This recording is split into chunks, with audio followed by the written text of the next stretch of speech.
주 예수를 믿으라. 그리하면 너와 내 집이 구원을 얻으리라.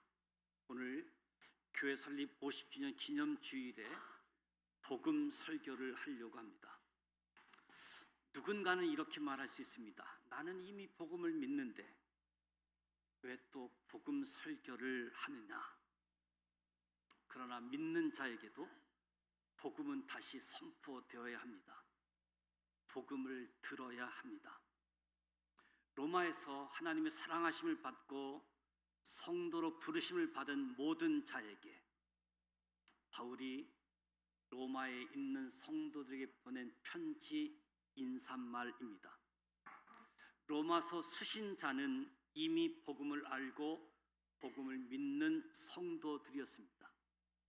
그런데도 바울은 할 수 있는 대로 로마에 있는 너희에게도 복음 전하기를 원한다고 합니다. 우리 중에 모태 신앙인이 있고 예수님을 수십 년간 믿어오신 분이 있습니다. 이미 복음을 알고 복음을 이해하고 복음을 믿는 분들도 있습니다. 그 모든 믿는 자에게 구원을 주시는 하나님의 능력인 예수 그리스도에 대한 복음을 오늘 다시 전하고자 합니다. 사도행전 16장 31절 주 예수를 믿으라. 그리하면 너와 내 집이 구원을 얻으리라. 이 말씀은 복음의 핵심을 담고 있습니다. 감옥의 간수가 감옥에 갇혀있던 바울에게 묻습니다. 내가 어떻게 하여야 구원을 받겠습니까? 바울이 대답합니다. 주 예수를 믿으라. 그리하면 너와 내 집이 구원을 얻으리라. 어떻게 구원 얻습니까? 믿어야 합니다. 믿어야 됩니다. 이것이 기독교 신앙의 핵심입니다. 구원은 인간의 공로로 선행으로 어떤 고행을 통해서 얻어지는 것이 아닙니다. 하나님이 주신 구원의 길을 믿음으로 받는 것이지요. 구원의 시작은 하나님이십니다. 인간이 무엇을 하는 것이 아니라 하나님이 인간을 위해서 하신 일을 믿고 받아들이고 인정하는 겁니다. 그래서 구원은 선물입니다. 우리가 믿음으로 선물을, 구원을 받는 것이 필요합니다. 누가 나에게 선물을 주는데 내가 그 선물을 받지 않으면 그 선물은 내 것이 아니지요. 구원의 선물을 받아들일 때, 곧 믿을 때 구원의 효과가 있음을 깨달았으면 좋겠습니다. 믿음은 단순한 지적 동의가 아닙니다. 믿음은 단순히 예수님 믿으라는 이야기가 아니라 믿음은 회개를 동반한 사건이어야 합니다. 회개와 믿음은 함께 갑니다.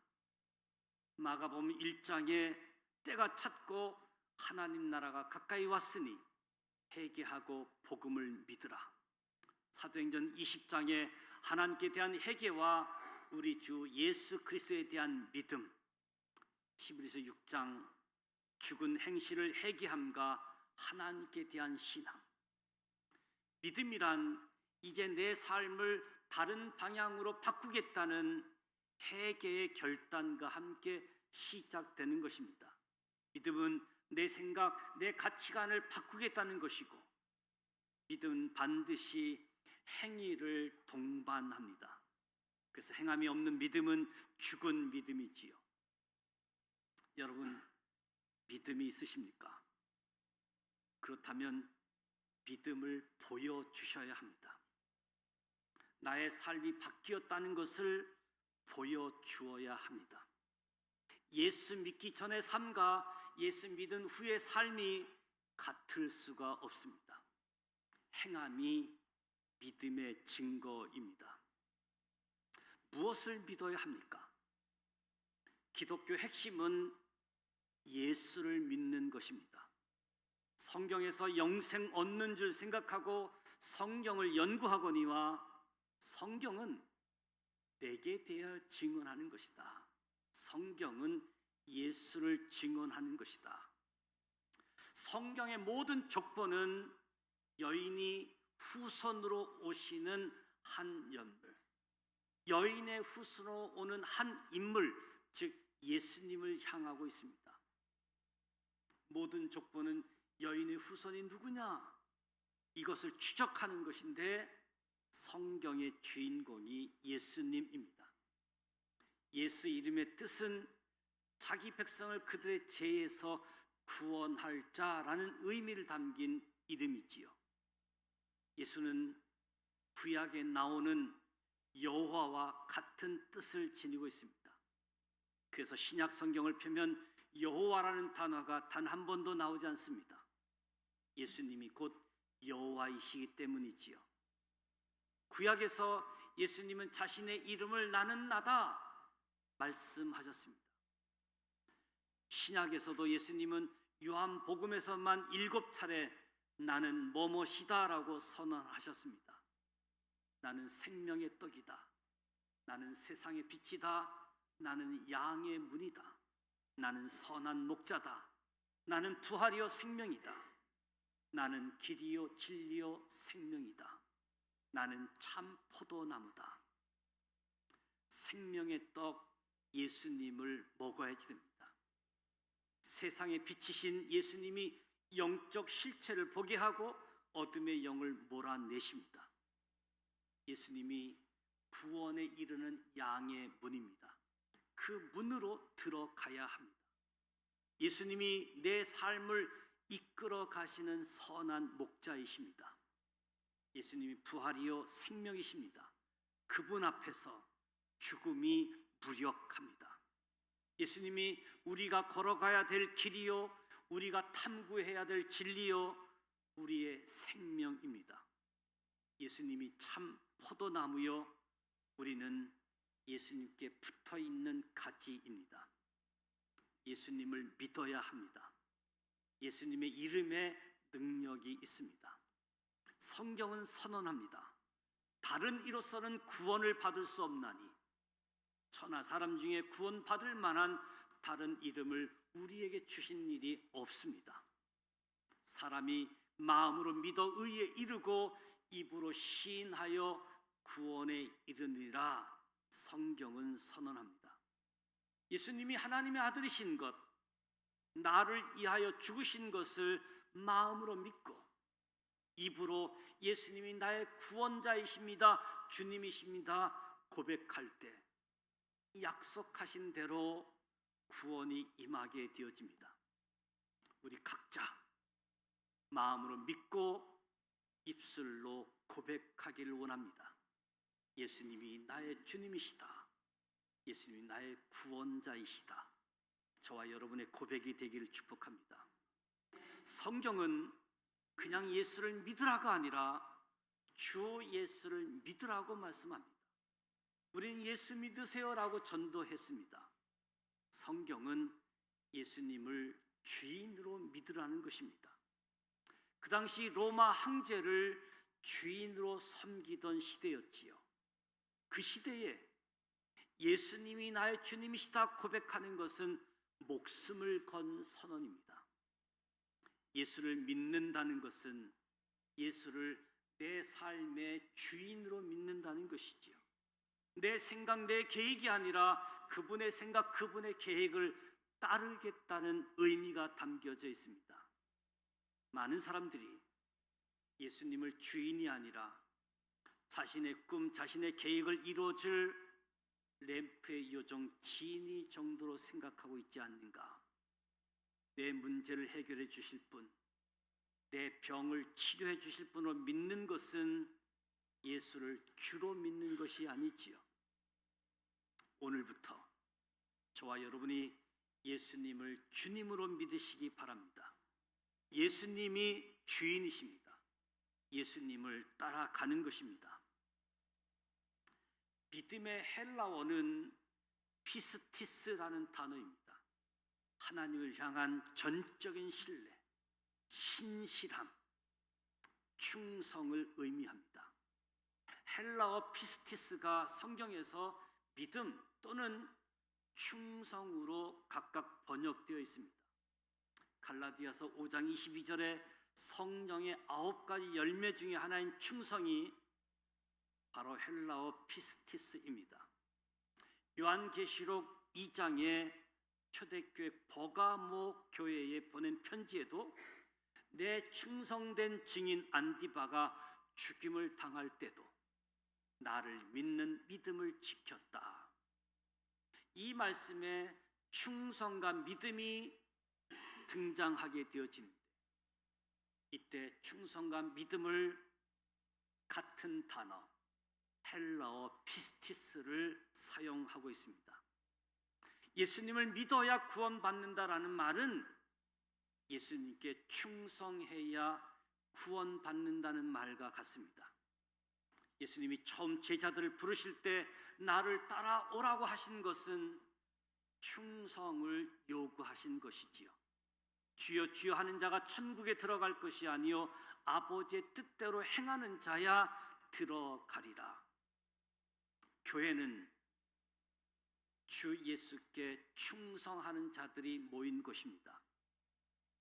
이 자리에 저와 여러분이 모여 있다는 것은 세상에도 돈에도 나의 꿈에도 충성하지 않고 예수님께 충성하는 고백으로 이 자리에 앉아 있는 것이지요. 너와 내 집이 구원을 얻으리라. 하나님께서 구원을 주시기 원하는 기본 단위는 개인보다 가정입니다. 성경에 처음 나오는 구원 이야기, 창세기 6장 노아의 이야기를 보면 죄악이 세상에 가득하여 하나님이 세상을 멸망시키려고 하는데 의인 한 사람 노아를 보시고 노아와 노아의 가족 전체를 구원하신 것을 아십니까? 분명 노아 한 사람이 의인이라고 하는데 노아만이 아니라 노아의 가정을 구원하기를 원하셨습니다. 하나님께서 소돔과 고모라를 멸망시키려고 하는데 의인 롯이 있었습니다. 하나님은 의인 롯 한 사람 때문에 롯의 가정을 구원하기를 원하셨습니다. 출애굽 6월절 사건 때도 가정 단위로 한 마리의 양을 잡고 그 피를 문설주에 바르고 함께 먹었습니다. 이방 여인 라합이 구원받은 이야기도 붉은 줄을 집에 달면 라합만이 아니라 라합의 집에 있는 모든 식구가 구원받았습니다. 삭개오를 만난 예수님께서 오늘 이 집에 구원이 임했다고 말씀하셨습니다. 이방인 백부장 고넬료 한 사람만이 아니라 온 가족이 구원을 받았습니다. 빌립보 루디아의 온 가족이 함께 구원받았습니다. 하나님이 구원을 주시길 원하는 가장 기본적인 단위는 가정입니다. 그러나 개인의 결단이 있어야 개인의 결단이 반드시 필요합니다. 가족 중에 나 하나만 믿으면 우리 가족이 자동으로 구원받는 것입니까? 그렇지 않지요. 조건이 있습니다. 노아의 가족일지라도 방주에 올라타야 구원을 받습니다.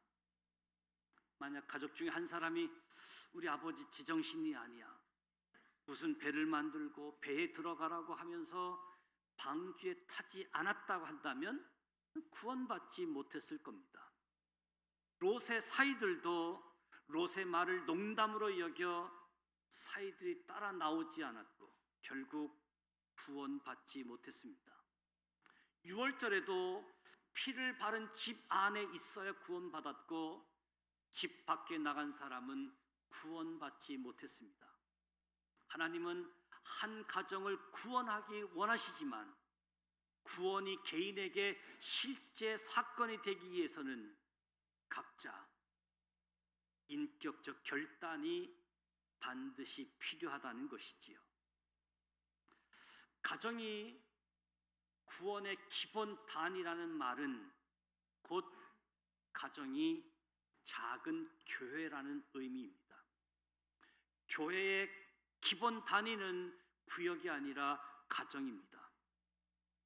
교회를 교회되게 하는 핵심은 예배이지요. 교회가 예배하지 않는다면 교회가 아닙니다. 예배는 선택이 아닙니다. 가정이 작은 교회라고 한다면 교회는 큰 가정이기도 한 거지요. 저와 여러분은 예수 안에서 한 가족입니다. 가정이기에 교회는 교제가 있어야 합니다. 함께 살면서 대화가 없고 친밀함이 없다면 가정이 아니지요. 교회 안에서 서로 돌아보고 서로 사랑을 나누는 시간이 있어야 합니다. 가정에 중요한 일이 있는데 방관하고 구경하는 사람은 가족 구성원이 아니지요. 교회에 대한 관심도 없고 기도도 하지 않고 참여도 없다면 가족 구성원이 아닌 거지요. 교회 설립 50주년을 맞이해서 가족 구성원이라는 마음으로 교회와 함께 관심을 갖고 교제하고 기도하고 참여하기를 축복합니다. 하나님은 가정과 교회 지키기를 원하시고 사탄은 가정과 교회를 깨트리시기를 원한다는 사실을 잊지 마시기 바랍니다. 오늘 50주년 기념 예배에 복음을 다시 설명했습니다. 어떻게 구원받습니까? 주 예수님을 믿어야 구원받습니다. 예수님을 주님으로 믿고 예수님께 충성할 때 구원받습니다. 주 예수를 믿을 때 나만이 아닌 우리 가정을 구원하기를 원하시는 하나님의 마음을 깨달으시기 바랍니다.